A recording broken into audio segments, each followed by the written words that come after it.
welcome. Thank you for this opportunity. And I hope to share with you a little bit of my journey and then also why I think etiquette matters in business, right? So this is a near and dear to my heart, a topic that is near and dear to my heart. Again, my name is Bonnie Brooks Roberts. I have over 20 years of experience as a small business owner and mentor, and 5 years of teaching English as a second language. That was kind of a fun side gig, teaching Chinese kids online. It was just really fun. But more importantly, I've had 50 plus years as an English nerd. And in that time, I have been called names. Look at these names I have been called. Police, walking dictionary, and Miss Manners. And over that whole 5 decades of being called these things, sometimes it was even in the same conversation. So I have worked in businesses large and small, in the public and private sector. Yes, 20 plus years as a small business owner. I'm also retired from the Navy. I spent 22 years in the Navy and Navy Reserve, and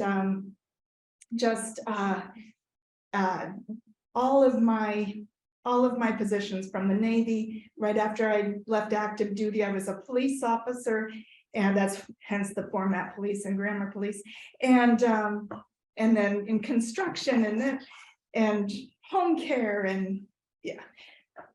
Long story short, all of those things have to do with English. I've been, I've lived in other countries.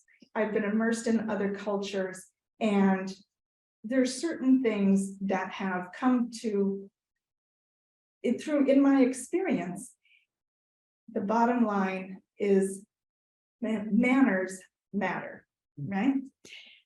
So all of that combined, last year I started Brooks Coaching, business communication coach for small business professionals, right? So I work with my clients and help them build confidence in their communication and social skills. And I ask my clients, do you want to succeed or struggle? Okay. So if you want to succeed, I want them to focus the lens for success. And I call it my 3E lens: English, etiquette, and ethics. Right? So English is more than vocabulary and grammar. It's what you say, how you say it, your words selection, your inflection, your tone, your pitch, your listening skills. English is more than just what you say, right? But it's also etiquette is part of this lens too, right? So etiquette is your polite manners, right? And some people have better manners than others, but polite and proper manners. But the principles of etiquette are treating everyone with consideration, respect, and honesty. And if you keep that in mind, as a small business professional, you are going to be way ahead of the game, because so many people do not do these things, right? And then, of course, the last E, ethics. I could talk ethics all day long. Those are the decisions you make that guide your language and your actions, right? So it's your core values that make you you, right? Why do you make these decisions, right? Why are you, you're an accountant, you have principles of ethics as an accountant, right? We all have principles of ethics in our industries, but our core values, they are what really drive our personal ethics, correct? Would you agree? Yes. All right, Emily Post, love her. She actually did write the book on ethics back in 1922, right? And a lot of the principles still remain the same. The rules of etiquette obviously have changed, they've been modernized, but the principles of good manners and good ethics good etiquette, they remain the same. And the Emily Post Institute is still alive and well and in Vermont, if you ever want to come. So But Emily did, to make a friendly, pleasant and friendly impression is not only good manners, but good business. And that's why we're here today. Why does etiquette matter in business? Okay. Because as a small business professional or an owner, all right, your reputation is critical, it's crucial, it's vital to your business. So if you want to be taken seriously, to build confidence, to build that trust and credibility with your clients, with your network, you need to display good manners and good etiquette. So the confidence, if you have self-confidence, right? You are developing that confidence. You know how to act. So remember the manners, that's the polite things, saying please and thank you. Those are, your inner, what you do and how you do it. But those principles of etiquette, treating others with consideration, respect, and honesty. If you do that, then you start building that self-confidence. And what happens then? They have confidence in you, right? You know how to act in a situation. Because remember, there's different rules of etiquette for different situations. Business etiquette is different than wedding etiquette, is different than, going down to the brewery and having a beer etiquette, it's it's different. But those principles of etiquette, that you are developing that confidence and people are going to have confidence in you. What were those three things? Confidence? The principles of etiquette? What was it? Consideration, respect, and honesty. Yeah. So that also, by developing that confidence, by understanding those rules of etiquette, you also now you're comfortable, you know what to expect, you know what's expected of you. So you are able now to show empathy for others, right? You have that basis of confidence. So by listening to other people's perspective, by really sharing an ear and being attuned to their situation, it's going to allow you to do that much easier. And that brings us to effective communication, right? So communication, you're confident, you're comfortable. Now you're able to not only speak well, better, and you're able to put people at ease, but you're listening, you're actively listening. So you're bridging that effective communication, right, between others. All of this, now what does it do? It builds your positive influence on others. If people are drawn to you, you are displaying that warmth, that caring, that consideration. People are drawn to you. You are going to be the center of influence in your whatever that community is, right? Whatever that means to you. Other people will respect you. You will respect yourself more. It is that self-respect with that confidence.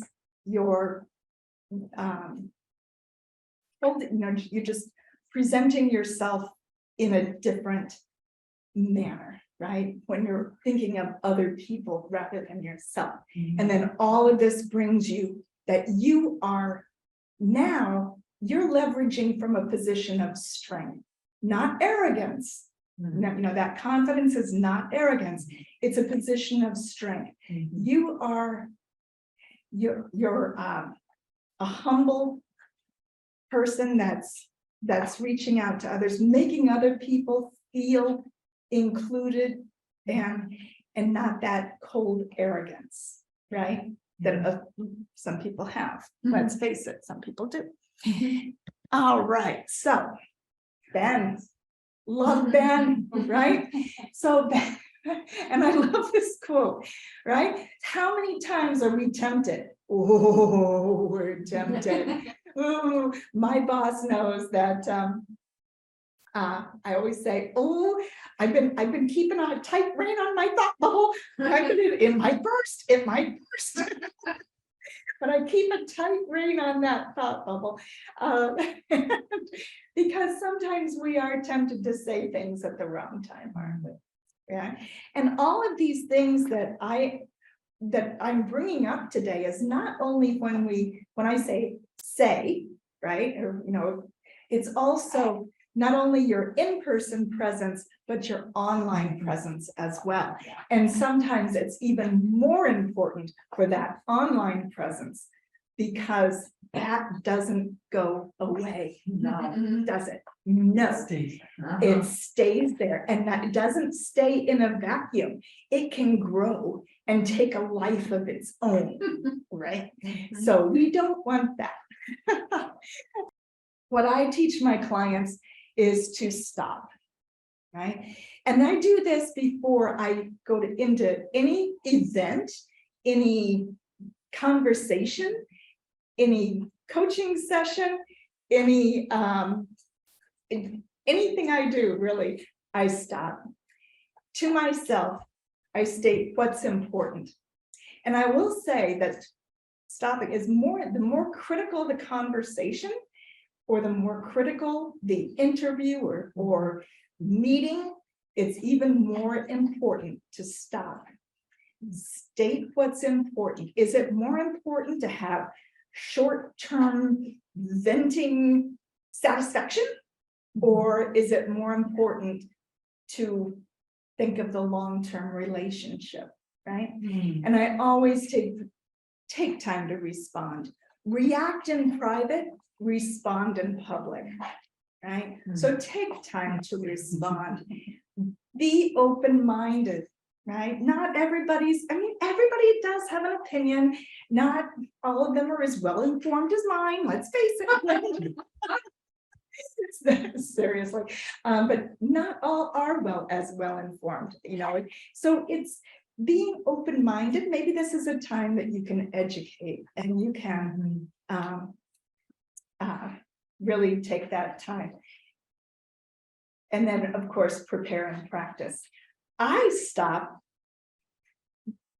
way before anything might even happen.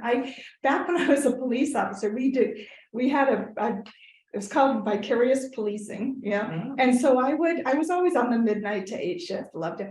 And but I would just like go into a parking lot and okay, so if something was to happen in that building, how would I respond? And I go through the scenarios in my mind from start to finish, right?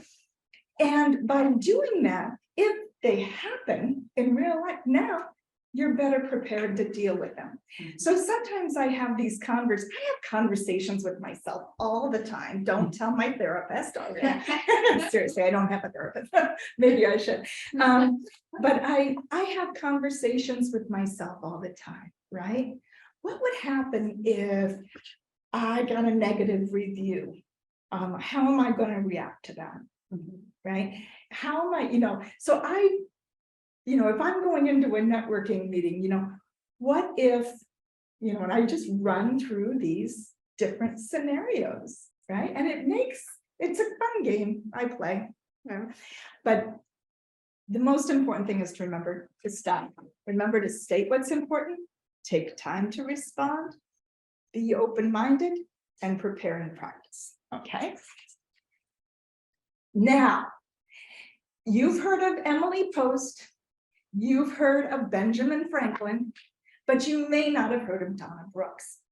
But she was a very wise woman, okay?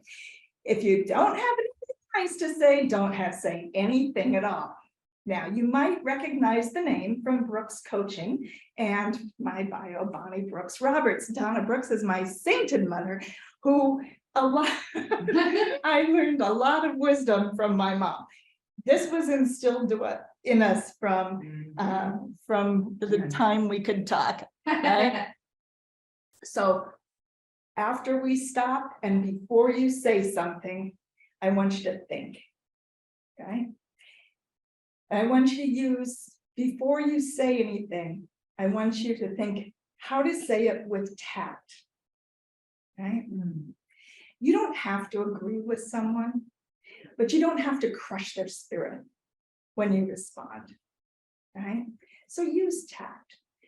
Be honest, not only with them, but yourself. And if this doesn't mean brutal honesty, it can be benevolent honesty. And to be honest with yourself, is it really appropriate for you to respond at all? You know, is your opinion even needed or wanted? Integrity. Everything you do or say should always come from a place of your personal integrity. Okay. Back when I was a police officer, I had made a decision one night and I was second guessing myself, that other people on the ship were second guessing me too. I felt terrible.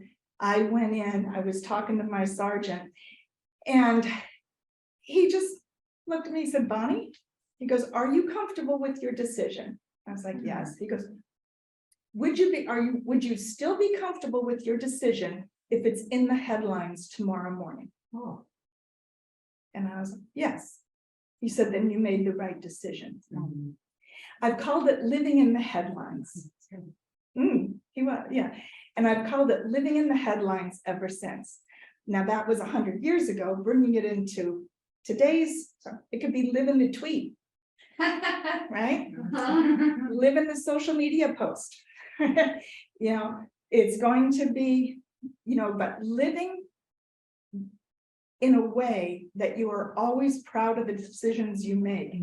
It ties right back to good manners and good etiquette, because you would be treating people politely and with consideration, respect, and honesty. If you weren't, it would be so dissonant. It just would not work, right? And then that necessity. Do you need to say it, right? Or could it just be, all right, I'm just going to carry on, right? And then, of course, everything should be said with kindness, because you don't know what people are going through. You, by the way, have you ever heard of fundamental attribution theory? No? Oh, you might not have heard of fundamental attribution theory, but you know exactly what it is. I'll give you an example. Picture driving down 93, right? You're just driving. It's a pretty day. Now all of a sudden a truck comes barreling up behind you, right? And now they're on your tail, and you're like, but where can, you know, what? Go the other way. I am a prime candidate for road rage, by the way. So this now that he's a bully driver, he's a jerk, he's a blankety blank, he's didn't your mother teach you any manners? Right? Am I wrong? Yes. I mean, am I wrong? No, you agree. Oh, yeah, I do. But now let's get back on 93. You're in your car. You're late for an important meeting. And now you're kind of gently nudging that person in front of you saying, okay, come on, out of my way. Why are you going, 72 in the travel lane? Don't you know that the speed limit 65? Oh, wait a minute, you're going to the speed limit. Right? That's fundamental attribution theory, right? Or error, excuse me. Because the meaning that you tend, for different behaviors, right? You tend to explain other people's behaviors based on character, and your behavior in the same scenario based on situation. So you're late for a meeting. He's just a jerk. Get it? I get it. Yeah. So it's fascinating. And now that you know what it is, you're going to see it everywhere. You will see it everywhere. So stop and think and respond with tact, honesty, integrity, necessity, and kindness. Does that make sense? Yes. Yes, I know. It's hard. This is hard. It is. All right. Winston, so you might It's say, not a no, I've Bible, used, that tells you the- I've used it's all somebody's in there. I love fundamental attribution. So, and I love Winston. This is one of my favorite quotes ever. He has some great quotes out there, but this is my favorite one. So tact is the ability to tell someone to go to hell in such a way that they look forward to the trip. So that's tact. All right, so Not that good. here is the bottom line with etiquette on ones. When to keep your mouth closed, right? Every time I tell somebody what I do, that I teach people, language and social skills with English etiquette and ethics, first thing out of their mouth, could you teach them to chew with their mouth closed? And I was like, I'll try. So that's why it's the top of the list, right? The only time we should see your mouth open is when you're smiling with your teeth, right? So other than that, I really don't care what's in your mouth, all right? Leave that to the dentist. But I was often tempted to gossip, right? This is hard, isn't it? But what happens when you gossip? Okay. Well, number one, is that really treating a person with consideration, respect, or honesty? What does that do to your trust and credibility with the other person you're gossiping with? My first thought was, boy, I hope they don't talk about me the same way when I'm not in the room. Yeah. So you're chipping away at that trust and credibility, right? Can I interrupt you for a Sure. second? One of the things that I've learned along the way is that gossiping is a way of kind of connecting, and it's a way of I don't want to say like getting people to like you, but it's what it just, have you read that? Like it's yeah, it's a connection people want, but there's I think people there's like listening to I think there's hard gossip, and then I think there's soft gossip. there's So that, and I agree with think you. there's different, and I think telling stories about something that happened it's entertaining. That's what they say. Right. And I think it is a little bit. So can you? But gossiping to me is, so I differentiate. I mean, you can share stories, you can, I think it all has to do with intent. I do too. Okay, so it's intent. Yeah. So you can You're right. share something, and if you know, like, oh, Sam, oh my gosh, did you hear about, Jenna, she seemed to be having just a really stressful day. Yeah. Is everything okay? Oh, yeah, that's much That's- nicer than gossiping. That's not, That's concern and care. but now you turn around and say, oh, did you hear what Jenna did? Yeah. Man, she, so that's the intent, are you sharing it for caring purposes or for self, titillating reasons, right? And then that kind of ties in to the next one, when you haven't fact checked what you're going to repeat. Because how often does that come back and bite you, right?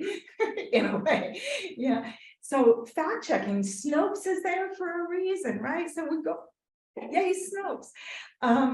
But do your own critical thinking. Don't, and it goes back to living in the headlines, right? Don't just go off emotionally when you see something in the headlines. Fact check, be responsible, be the adult in the room. When you're about to say something hurtful, mean-spirited, or untrue, right? And this is not just against good manners and good etiquette, but it's unethical. If you know something is to be untrue, keep your mouth closed. You should not be saying it. Yeah.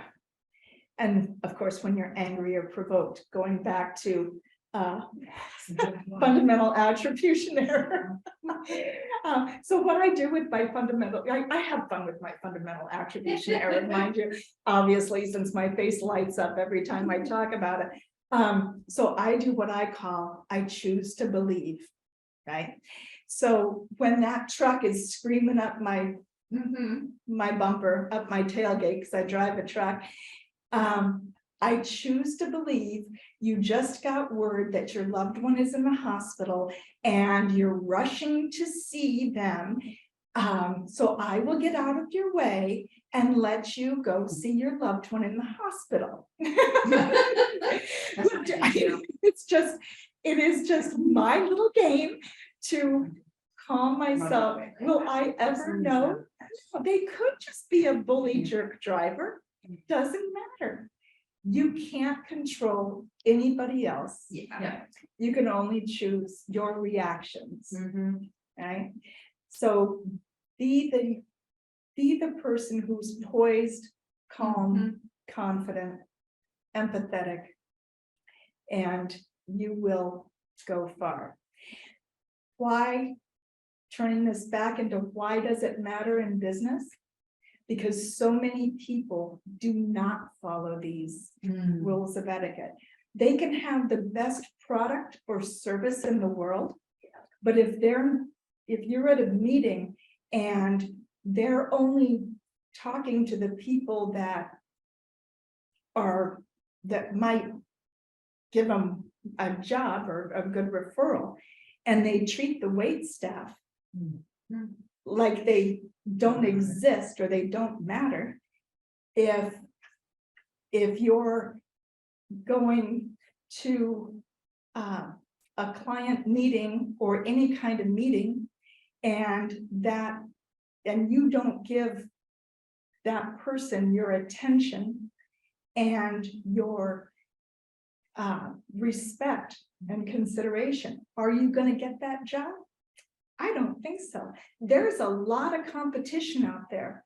So when you cut through that chatter by being that poised, confident business professional that you are or can be, you won't have any choice but to succeed. You've got the product, the service, you have the integrity, you have the manners, and you have that confidence that you have built. You've strengthened those ties. So I will end by saying thank you, because I have good manners and because this matters to my business as a business communication coach, to always practice what I preach. Just don't get in the car with me. Or I might have to do a lot of apologizing, but seriously, I do thank you for this opportunity. Thank you so much, Margaret, for coming. If you would like to contact me, if you have any questions about my coaching practice, I do work with clients, small business professionals. I help them build confidence in their presentation skills, in their language and social skills as well. So thank you so much. My contact information's on the screen, and I hope to hear from you. Thank you so much. Thank you. Awesome. Well, thank you everybody for joining us. We do Snacks with an Expert events, usually twice a month on Thursdays. We usually run them hybrid. We will be populating our calendar as the year goes on, which you can see more of our events on our website, which is sparkoffices.com, and you can just go to the events page. Okay, thank you, Bonnie. Great job.